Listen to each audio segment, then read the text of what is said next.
Muscle dystrophy emo muscular dystrophy hemi chungchang hi soitura ngin na awma hi natna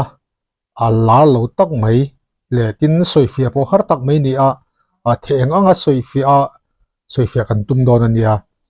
muscular dystrophy anti chu hemi genetic disease anti hemi genetic mutation anti wanga lo om hi ni hemi mutation kan ti chu hemi natna emo cell emo in thla dang lam hi ni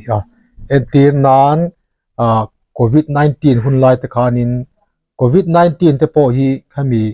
coronavirus hemi in siang dang lam hemi mutation khatiang khan hi chuanin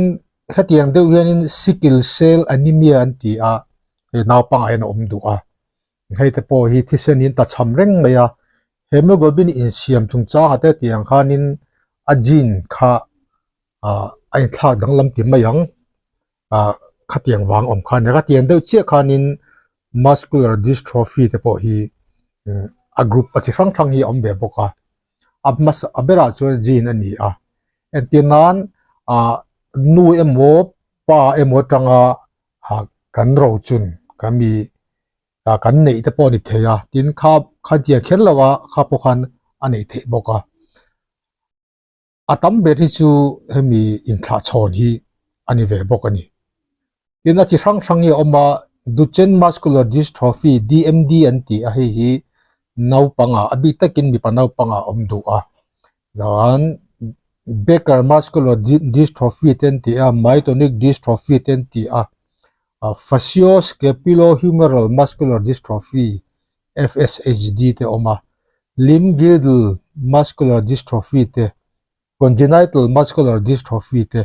hegi chu ahan soifi avek po hi atul lovin omzia po nei wak lova alan chodan tlak puite han soila hemi MD ti maila muscular dystrophy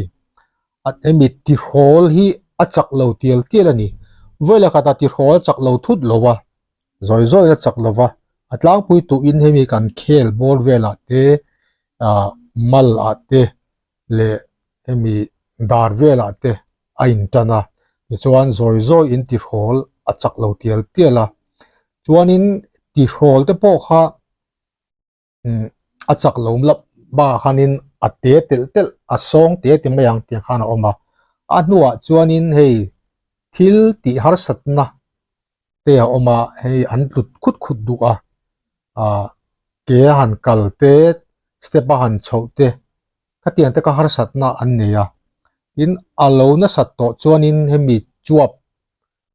yang te ka khoya tho har satna te tian te kha athlena chuanin ti hol te po ka ain pot te tin khanin taksapian te po kha lo dik lova in tam thengkata chuanin lung ti hol te po khoya wangin lung te po achak lo thin lung phu te po amumal lo thin ani ain kolna hianin ati dam na hi om lova hemi muscular dystrophy ti dam na hi chu wangin zoi zoi in ti khanin ti hol kha chak lova song te tiel tiel thin amero chu dam doi than khat mangin khami anat na sajol zel tu te po kha ati je om theya dam doya chuan hemi corticosteroid chi an mangbera hemi prednisolone ti hi hianin ti hol chezel tur song te zel tur chaklo zel tur te kha aveng ve thei ani chuanin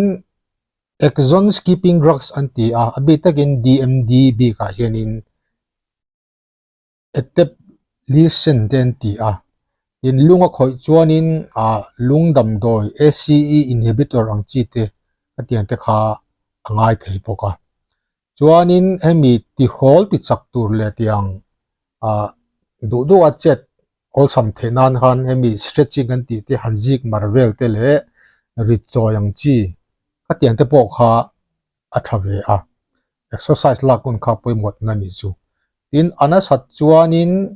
braces an ti te walker hemi ang chi te le wheelchair te po man angai thina chuanin anasato chuanin thok te lung te chuap te khoi poi thei wangin ventilator te po man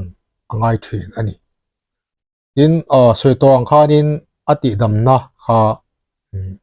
aum lova hemi supportive treatment an tiang te assisted device an tiang chi te tin physiotherapy te po tangkai ve a tianga chuan neurologist te tiang ta karon ngai thin ole kha muscular dystrophy chungchang kan soi thei tlem chu ni te se